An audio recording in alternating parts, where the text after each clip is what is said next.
Hi, I'm Chi, and today we'll be talking about cubes and cube roots. This is an extension from the previous topic on squares and square roots. So a lot of the basics that we have discussed earlier will be transferred over here, and with a slight adjustment. So first of all, I'm going to talk a little bit about cubes, right? And for cubes, okay, so assuming we have a number, let's say for example, number 2. It can be any number, and when we say that it's cubed, it means that it's raised to the power of 3, and that actually means that it is multiplied 3 times to itself, right? And if you know your times table, the multiplication table, you will know that okay, this table can only be used to resolve 2 numbers at once. So since there are 3 numbers, this table can only apply by solving it in in turns. So the first two digits are 2 times 2, and 2 times 2, as you can see, we have 4, and 4 times 2, because this becomes 4, right? And times 2, and we just look for 4, and times 2, we have 8, and therefore it's 8, right? So this is the basics of how we're gonna be dealing and working with cubes. So let's work on the first problem. Okay, we have find the cube of each number 2. So what these mean is 2 cube, right? And that means that I will multiply 3 times as we have done earlier, and we know that the first 2 here gives us 4, and then times 2. And if you look up the multiplication table again, you should know your multiplication table before taking on cubes. And we have 8. Let's continue on with the next one, 4. So the cube of 4 is equal to 4 times 4 times 4. And if you look at the multiplication table, we have 4 times 4 is clearly 16. And 16 times 4 is 64. So this 2 becomes 16 times 4, and this becomes 64, as I've shown you. So the next one is 5 cubed, and it's equal to 5 times 5 times 5, equal to 5 times 5 is 25, and 25 times 5 is 125. So this is 25, and this is 125.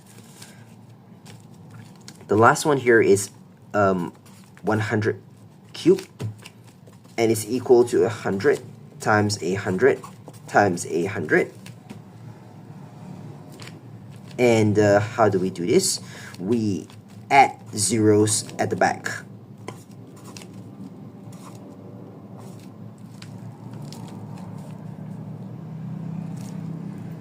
Okay, so this is your answer, 1 million.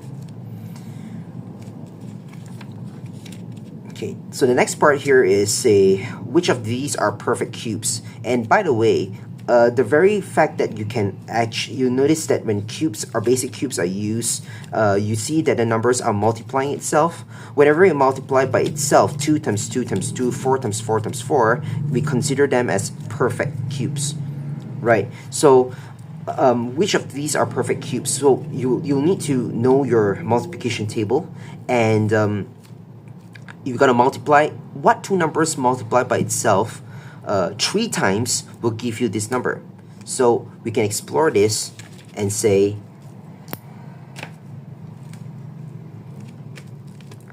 for 8 is 2 times 2 times 2, and we know it's 8. Because 2 times 2 is 4. 4 times 2 is 8. So we know that this is definitely a perfect cube.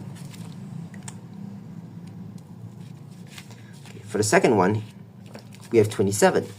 And what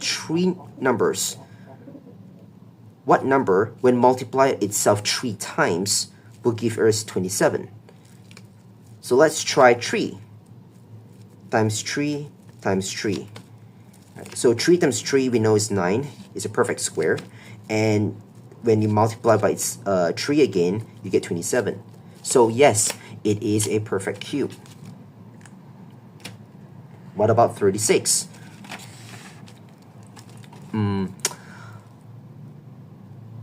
Well, we have 6 times 6 is 36, but we can't further break this down into simpler components such that they can make up 3 repeating numbers of itself to make 36.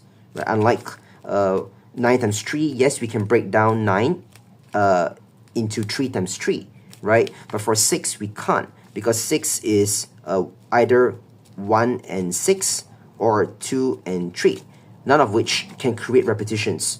So this is not a perfect cube. What about this? 64. We have the answer here, right? So we know that this is a perfect cube. So 4 times 4 times 4, right? 4 times 4 here is 16 times 4 here, which is 64. So yes, this is a perfect cube. What about 100? Is 100 a perfect cube? Well, we have a 1 by 100 to make up its components. Okay, we can't work that way. We have 2 times 50. Can it be broken down simpler? No, we can't, but we can break this down into this, right? But again, you cannot break it down into numbers that can multiply itself 3 times in order to give you 100. So in this case, 100 is not a perfect cube.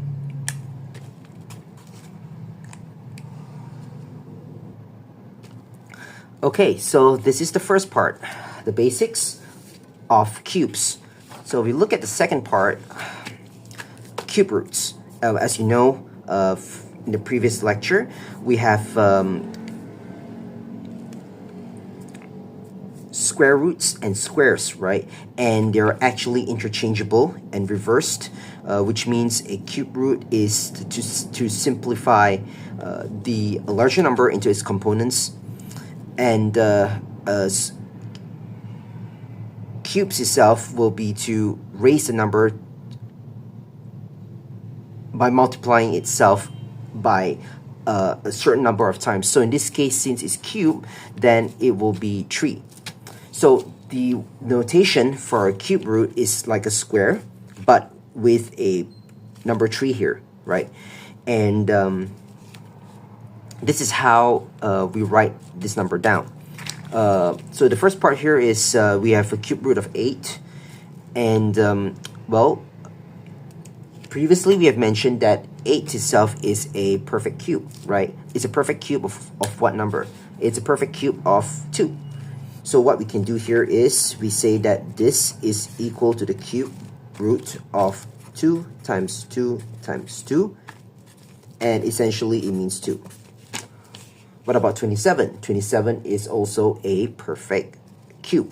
So if it's a perfect cube, we can definitely cube root it very simply. And in this case, it's a cube root of 3 times 3 times 3. 3 times 3, 9, 9 times 3, 27. And it means this is equal to 3. What about 64?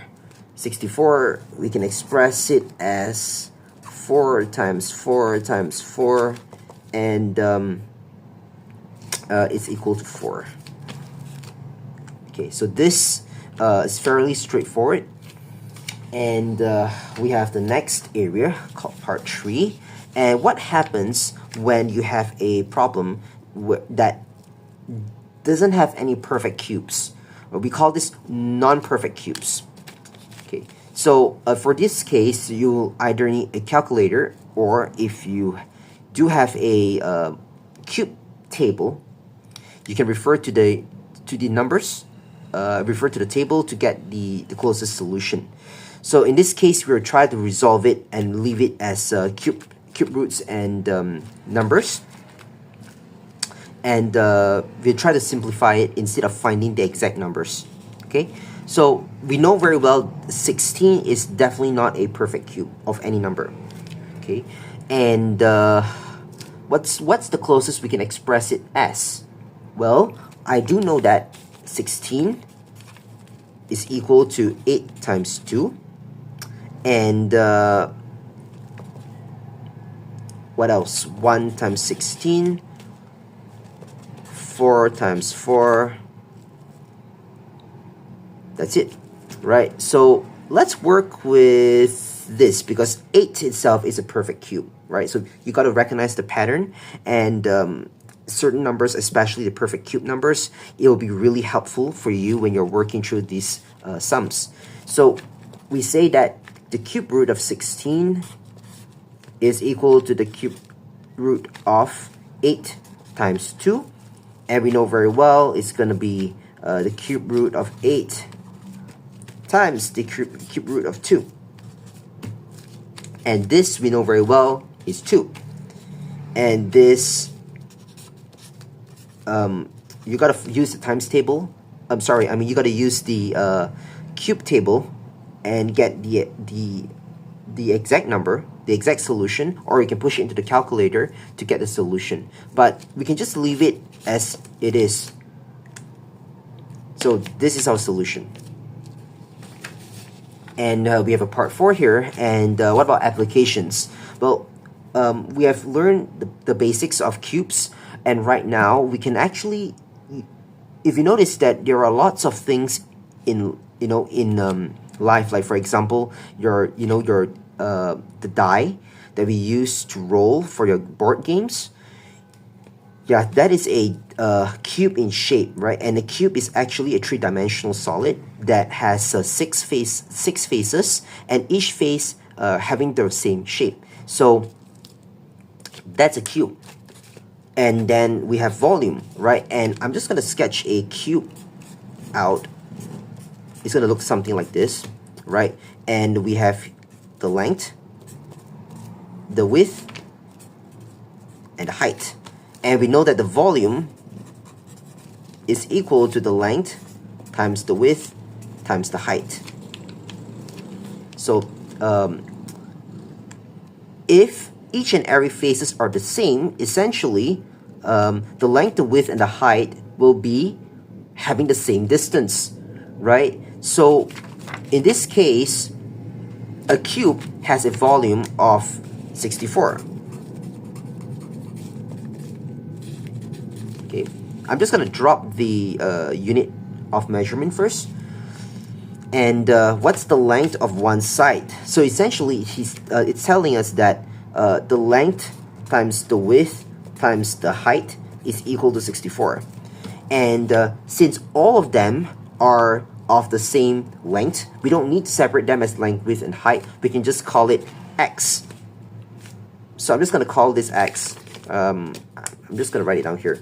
Let L equal to W equal to H be x. So what we got here, we have changed it to x times x times x equal to 64, and x times x times x is actually equal to x cubed, because you multiply it by 3 times.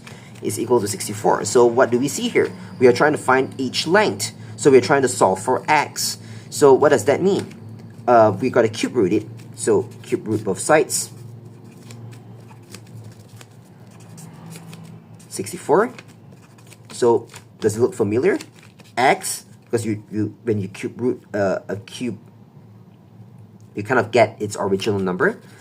We'll have 4.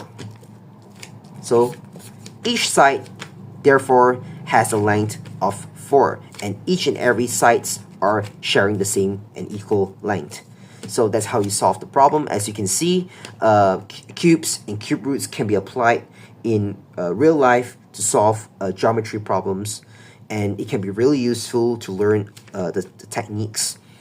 So I hope you find this video helpful, and if you have any questions or you have any suggestions on future topics you want me to cover, please drop it in the comment below, and I'll see you in the next video.